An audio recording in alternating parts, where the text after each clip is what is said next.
નમસ્કાર વિદ્યાર્થી મિત્રો, ફરી એકવાર તમારું સ્વાગત છે અમારી યુટ્યુબ ચેનલમાં. તો મિત્રો, આજે આપણે વિડીયોમાં એકમ કસોટી પેપર સોલ્યુશન આપણે જોવાના છીએ. કયા વિષયની એકમ કસોટી જોવાના છીએ? સામાજિક વિજ્ઞાન વિષયની એકમ કસોટી આપણે આ વિડીયોમાં જોવાના છીએ. ધોરણ રહેશે આપણું 9, તારીખ છે આપણી 22/8/2024 એટલે કે 22 ઓગસ્ટ. સમય રહેશે આપણો 1 કલાક અને કુલ ગુણ રહેશે આપણા 25. તો અંત સુધી તમારે પૂરેપૂરું પેપર જોવાનું રહેશે અને બધા જ ક્વેશ્ચન આ રીતે સોલ્યુશન કરવાના રહેશે. એ તમારે સારા એવા માર્ક આવી શકે. અને મિત્રો, જો તમારે આની પીડીએફ જોતી હોય, શું મિત્રો આની તમારે પીડીએફ જોતી હોય તો ટેલિગ્રામ ચેનલ આપણી છે one education Gujarat. One education Gujarat છે એ તમારે જોઈન કરી લેવાની રહેશે. ટેલિગ્રામમાં જઈને આવું સર્ચ મારજો, વન એજ્યુકેશન ગુજરાત યુટ્યુબ ચેનલનું નામ છે, એવું ત્યાં નામ મળી જશે. ત્યાં તમારે સબસ્ક્રાઈબ કરી લેવાની રહેશે. જોઈન કરી લેશો તો આપણે એમાં જલ્દીને જલ્દી પેપર મૂકી દઈશું. તમારે 500નો લક્ષ્ય રાખવાનું છે, 500 એમાં જોઈન થઈ જાય. તો મિત્રો, આપણે પેપર સોલ્યુશન સ્ટાર્ટ કરી દઈએ. તો વિભાગ એ છે, નીચે આપેલા જોડકા યોગ્ય રીતે જોડો. વિભાગ અ અને વિભાગ બ. ભારતના બંધારણના ઘડવૈયા. તો ભારતના બંધારણના ઘડવૈયા તરીકે કોણ જાણીતું છે? તેમાં આપણો જવાબ સામે આવશે. તેમાં જવાબ આવશે બાબા સાહેબ આંબેડકર. કોણ હતા? બાબા સાહેબ આંબેડકર હતા. પછી આપણે જોઈ તો તેનો જવાબ આવશે સામે તે. પછી છે માનવ હક દિન. તો માનવ હક દિન ક્યારે ઉજવવામાં આવે છે?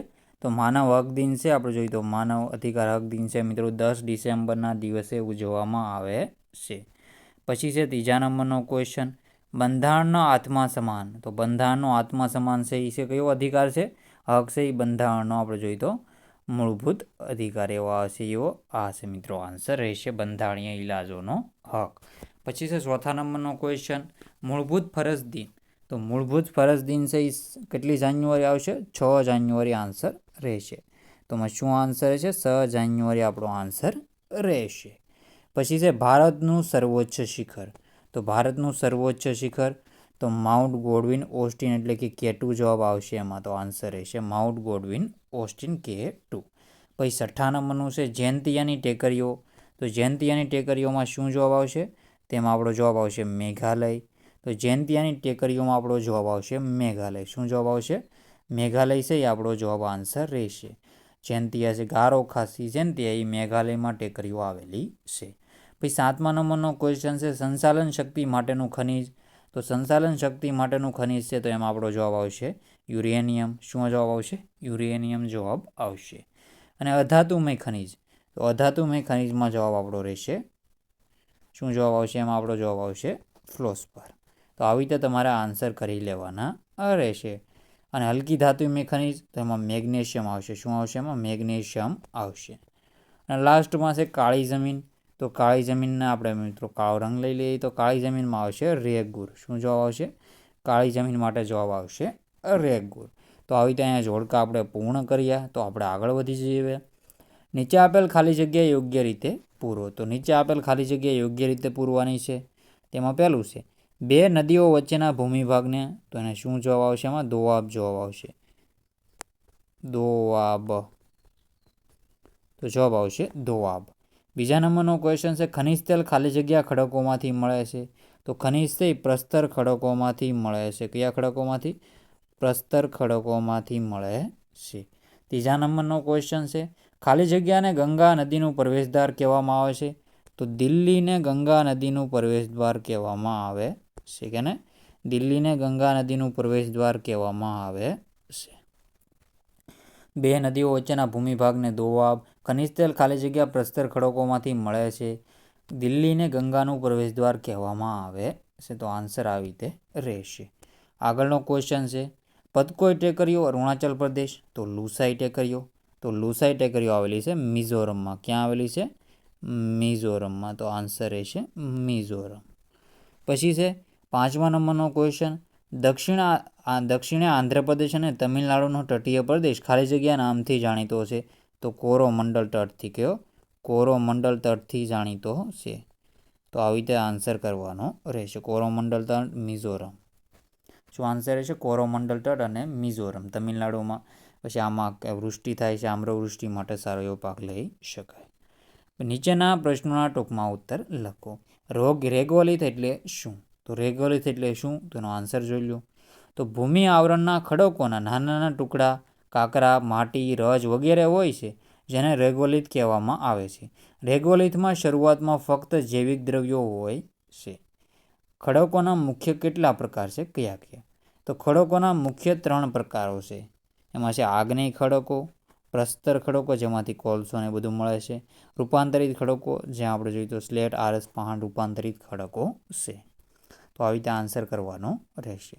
પછી છે જમીન અથવા જમીન નિર્માણ કઈ રીતે થાય છે, અને ખનિજ એટલે શું? તો બંનેના આન્સર સાહિત્ય પોઝ કરીને વાંચી લેજો મિત્રો. તો તમારે પોઝ કરીને આ સાહિત્ય વાંચી લેવાના રહેશે. હવે આપણે આગળના ક્વેશ્ચન તરફ આગળ વધી જઈએ. પછી છે વિભાગ બી, કારણો આપી વિધાનો પૂરા કરો, પ્રત્યેકનું 1 ગો. પ્રત્યેકનામાંથી આપણે જોઈએ તો વધારે ગુણ કહી શકાય. મૂળભૂત હકો જરૂરી છે કારણ કે રાષ્ટ્રની સ્થિરતા અને વ્યક્તિ સ્વાતંત્ર્યના રક્ષણ માટે તેમજ સરમુક્તચારશાહી સામેના રક્ષણ માટે મૂળભૂત હકો જરૂરી છે.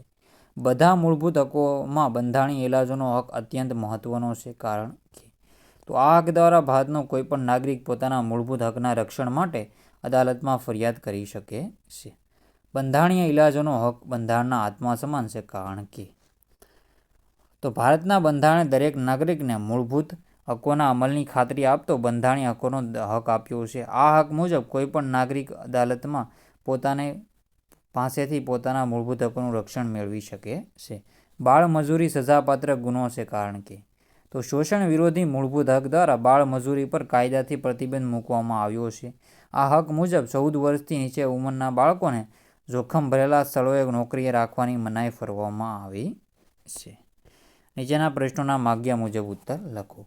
ભારતના બંધારણમાં આપેલ બંધારણીય અધિકારો જણાવો. તો કયા કયા મૂળભૂત હકો આપવામાં આવ્યા છે? તેનો આન્સર છે સમાનતાનો હક છે, સ્વતંત્રતાનો હક છે, ધાર્મિક સ્વાતંત્ર્યનો હક છે, સાંસ્કૃતિક શૈક્ષણિક હક છે, શોષણના વિરોધનો હક છે, અને બંધારણીય ઇલાજનો હક છે. શેનો?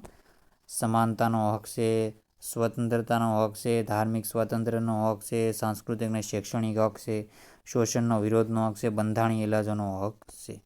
લઘુમતીને બક્ષવામાં આવેલ બંધારણીય અધિકારો જણાવો. એનો આન્સર તમારે પોઝ કરીને વાંચી લેવાનો રહેશે. હવે હું બધા જ ક્વેશ્ચન સોલ્વ કરું છું, તમે સાહિત્યનો આન્સર જોઈ લેજો. ટૂંકનો લઘો સમાનતાનો હક.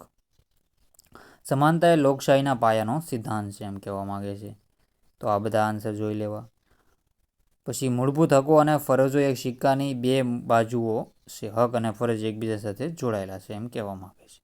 ભારતના દ્વીપ સમૂહો વિશેની માહિતી. તો લક્ષદ્વીપ ટાપુ આપેલા છે અહીંયા. તો લક્ષદ્વીપ ટાપુ અંદમાન નિકોબાર ટાપુ છે. તો અહીંયા સાહિત્ય જોઈ લેવા મિત્રો. તો સાહિત્ય મિત્રો આન્સર તમારે આ જોઈ લેવાનો રહેશે. પછી વિભાગ સીમાં છે નીચેના પ્રશ્નોના સવિસ્તાર ઉત્તર લખો. તો બંધારણમાં સમાવિષ્ટ મૂળભૂત ફરજો વિશે જણાવો. તો તમને બેઠી પુસ્તકમાં આપેલી છે 11 મૂળભૂત ફરજો સાહિત્ય જોઈ લેવી. જેમ કે આપણે જોઈએ તો રાષ્ટ્ર સ્ત્રીઓ અને ગૌરવને હાનિ પહોંચાડનારા વ્યવહારો તારવી દેવા.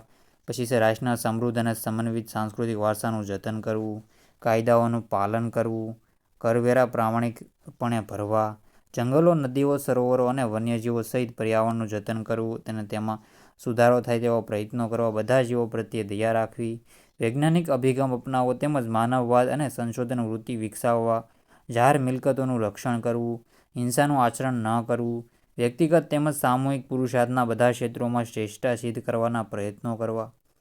આ બધા માહિતી તમારે જોઈ લેને. પોતાના બાળકને મફત, ફરજિયાત અને સાર્વત્રિક રીતે અપાતું શિક્ષણ આપવું એ દરેક માતા પિતાની ફરજ રહેશે. પછી છે ઉત્તર ભારતના મેદાન વિશે માહિતી આપો. તો ઉત્તર ભારતના મેદાનમાં આપણે ગંગા છે મિત્રો, યમુના છે, બ્રહ્મપુત્ર છે, સતલુજ, બધા ઉત્તર ભારતના મેદાનો છે. તો આ બધું આન્સર જોઈ લેવો. 180 મીટર કરતાં વધુ ઊંચાઈ નથી ધરાવતા.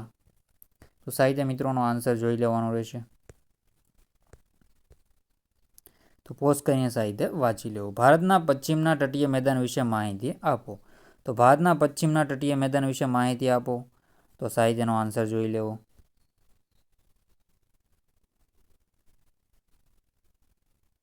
પોઝ કરીને મિત્રો સાહિત્ય વાંચી લેવું.